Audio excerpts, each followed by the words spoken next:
Hey yo yo yo! Salut les turfeuses, salut les turfeurs! Bienvenue pour un nouveau pronostic de Benoît Requin!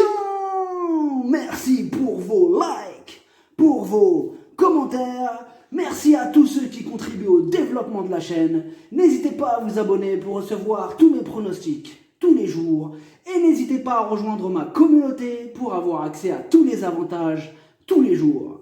Ok, place au pronostic du Quintet du samedi 27 juin. Direction Enghien pour le prix de l'Observatoire. Trop attelé, 2150 mètres, 14 partants. Réunion 1, course 3. Départ 15h15, 41 000 € européenne. Départ autostart, sable, corde à gauche. Tirelire de 500 000 €. Indice de confiance 2 sur 5. Alors là, ils sont nombreux à pouvoir espérer prendre au moins une place. Ils ne sont que 14 partants, mais ça n'en fait pas pour autant un quintet facile. À jouer donc avec modération. Cette vidéo, je la tourne avant l'arrivée du quintet de ce vendredi. Je reviendrai dessus demain. Une citation d'Albert Einstein, mathématicien, physicien, scientifique. La seule chose absolue dans un monde comme le nôtre, c'est l'humour. Ah, Einstein. Ok, c'est parti les amis, on commence le pronostic. C'est parti. On commence avec le numéro 1, Holly Water. Il vient d'effectuer une superbe rentrée, il est archi régulier, il est quasiment à l'arrivée de toutes ses courses. Johan Le Bourgeois est aux commandes, on le garde. Le numéro 2, Fléau Lila. Il est dans une forme olympique. Il a remporté ses 2 dernières courses. Certes, c'était au niveau inférieur, mais sur sa grande forme, on est obligé de lui accorder une note de méfiance. Le numéro 3, Elena Di Quattro. Sa régularité fait plaisir à voir. Et surtout, elle ne connaît pas le mot disqualification. Ça fait plaisir. Elle sera déférée des 4 et elle donne toujours son maximum en course. Bien sûr qu'elle est incontournable. Énorme, oui! Le numéro 4, City Guide. C'est une rentrée pas revue depuis le mois d'octobre, mais une rentrée totalement déférée. Trotteur de qualité qui avait enchaîné 5 victoires consécutives, il a hérité d'un excellent numéro. Sur sa classe, mieux vaut ne pas le sous-estimer. Le numéro 5, Fidèle du Goutier. Ses 3 dernières sorties sont excellentes. Elle n'a plus à faire ses preuves à ce niveau de compétition. Elle aussi a hérité d'un excellent numéro. Tous les feux sont au vert. Elle s'annonce redoutable. Le numéro 6, Fairy Wood. Elle reste sur 2 échecs, mais avant ça, elle était quasiment à l'arrivée de toutes ses courses. Elle peut profiter de son super numéro pour remettre les pendules à l'heure.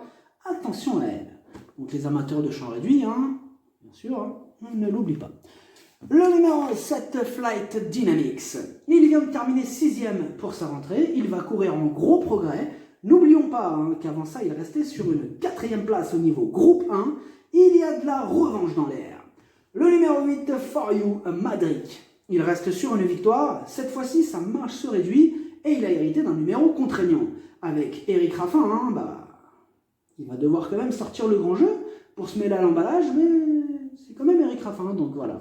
Question de feeling, kit ou double. Le numéro 9, 00Z Gare. Ses 2 dernières sorties sont excellentes. Bon, il a le défaut de ne pas être un élément des plus réguliers. Mathieu Abrivard va aussi devoir gérer son numéro 9. Comme il est en forme, mieux vaut le surveiller quand même de près. Le numéro 10, Zona Da. Ses dernières sorties ne sont pas éblouissantes.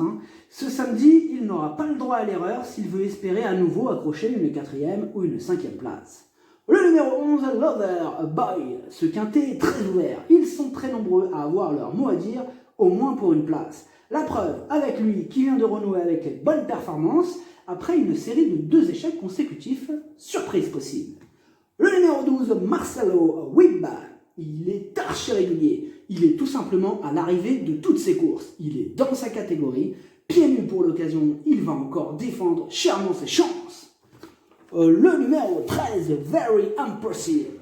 C'est une rentrée après de longs mois d'absence. Et dans ce cas de figure, on peut craindre qu'il aura du mal à rivaliser face à des chevaux plus affûtés. Et il y a quand même quelques doutes qui planent sur sa candidature. Le numéro 14, Firello. Entraîné par Jean-Michel Bazir et piloté par le fils, Firello a maintenant 2 courses dans les jambes. Certes, il reste sur 2 disqualifications consécutives, mais avant ça, il restait sur un sans faute quand même. Bah oui. Déféré des 4 pour ce bel engagement, il a une belle carte à jouer. Oh, le pronostic, ça donne 3, 14, 5, 7, 12, 4, 2, As, cheval de complément le 8, si jamais il y a un autre important, ça peut arriver, le 9. Merci d'avoir suivi cette vidéo, n'hésitez pas à vous abonner pour recevoir tous mes pronostics tous les jours, et n'hésitez pas à rejoindre ma communauté pour avoir accès à tous les avantages tous les jours. Les jeux d'argent sont dangereux, à consommer avec modération. Bonne chance, chopez-le moi. Ciao.